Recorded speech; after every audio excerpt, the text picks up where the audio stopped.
and I'm only growing. You know, like I think I'll get up to 240 and then probably cut downs, so I'm like way faster. Mike Tyson sent a savage remark in response to Jake Paul's physique makeover.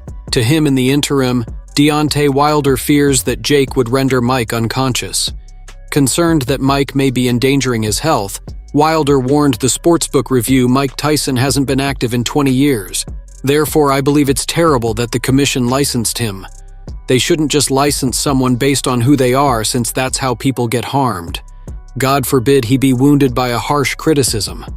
Speaking bluntly, Wilder criticized the bout and outlined the potential risks and consequences. He emphasized the serious risks that boxing carries, especially for older fighters like Tyson. He also brought attention to the sobering fact that a single punch delivered at the wrong moment can have devastating effects, citing instances in which fighters have suffered serious injuries or even gone into a coma as a result of such blows. People can be struck at the incorrect time or location, according to Wilder, who cited several instances of men being struck into a coma. It is simple to carry out. In Wilder's opinion, Mike is too old for this since, at the end of the day, nobody cares about him. Given his advanced age, Tyson is especially susceptible to these dangers, and he feels that the fight's approval shows a lack of care for Tyson's welfare. We may discuss the advantages and disadvantages, but in the end, they don't really care, he continued. I don't think anyone is concerned about Mike because if they were, they wouldn't have approved the fight, indicating that he wasn't happy with the matchup. While tests may have been done to determine Tyson's fitness for the fight, he argued, the potential consequences of a serious injury cannot be ignored. They may say they've done tests and all that okay, but as long as you're willing to suffer the consequences if something goes wrong, his power may not have completely left, but you still need to set it up. Your stamina needs to be a certain way, or it's going to look like a clown show. Wilder questioned the motivations behind it, implying that those involved may not truly care about Tyson's welfare. Moreover, in addition to expressing his personal reluctance to watch the fight and his desire to preserve Tyson's legacy as one of boxing's greatest champions, Wilder emphasized the significance of taking into account Tyson's stamina and general condition. He expressed sadness at the prospect of watching Tyson square off against a YouTuber like Jake Paul, fearing that such an outcome could tarnish Tyson's reputation and overshadow his legendary career. The last impression that many have of Tyson is that a defeat to Paul could eclipse his many accomplishments in the ring. Wilder underlined the significance of this image, saying, "To be honest, I don't want to see one of my legends fight a YouTuber. If he goes in there and he knocks Mike out, that's going to tarnish Mike's reputation.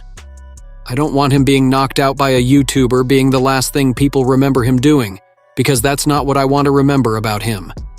Whether you like it or not, Netflix's global distribution partnership will likely make the upcoming boxing match between Mike Tyson and Jake Paul one of the most streamed sporting events of the year.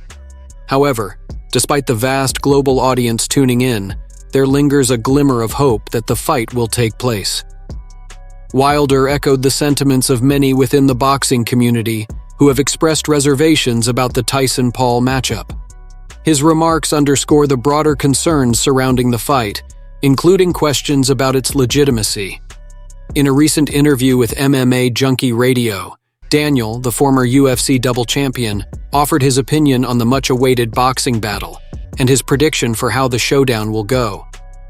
Cormier wasn't holding back while discussing his opinions on the unique encounter, voicing doubts about its status as a real battle. In his opening remarks, Cormier questioned whether the Tyson-Paul fight should be classified as a legitimate fight. He expressed confusion about the show, recognizing its unconventional nature and implying that it goes against conventional notions of what constitutes a boxing match. Cormier noted the event's entertainment qualities and predicted that regardless of its categorization, it will capture spectators' attention. Fight. Honestly, I don't even know how it's a fight. It's a weird deal. But yeah, I think it'll be fun. I think if Mike Tyson can fight and just is free to fight the way he wants to, he's either gonna knock him out or he's gonna get caught with something that's gonna get him knocked out. But hell, I'm watching it.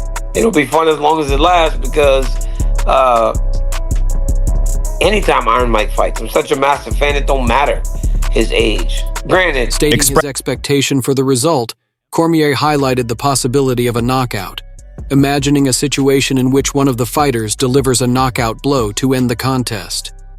He conjectured that if Tyson is able to fight on his terms and use all of his strength, he may either win via knockout or be the victim of a well-timed retaliation. Despite his misgivings about the nature of the contest, Paul Cormier's evaluation highlights the tremendous action that may occur in the ring and illustrates the unpredictable nature of combat sports. Cormier noted the excitement that surrounds any fight involving the legendary boxer, acknowledging the enduring appeal of Tyson's fighting prowess. He also highlighted Tyson's reputation as a fierce competitor and implied that his mere presence assures a level of intrigue and excitement for fans. Father Time is undefeated. There's nothing ever said more true in the world than Father Time is undefeated. And Mike looks great. Father Time's not undefeated. Let's see how he operates. What do you mean he's not undefeated? Daniel Cormier's viewpoint on the impending fight is shaped by his in-depth knowledge of combat sports and the reality of aging in sports. Despite Tyson's remarkable physical condition, Cormier's remarks convey a sense of doubt about his ability to compete at the greatest level, particularly against a younger and less seasoned opponent like Paul. His observation is a sobering reminder of the inevitable passage of time and its impact on athletic performance. Cormier draws attention to the difficulties that come with growing older, implying that Tyson's skills might not be as strong as they previously were.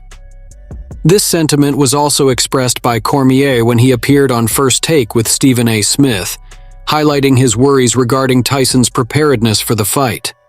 Cormier cited Tyson's recent setbacks, such as his need for assistance to exit an arena in 2023, as proof of possible limitations.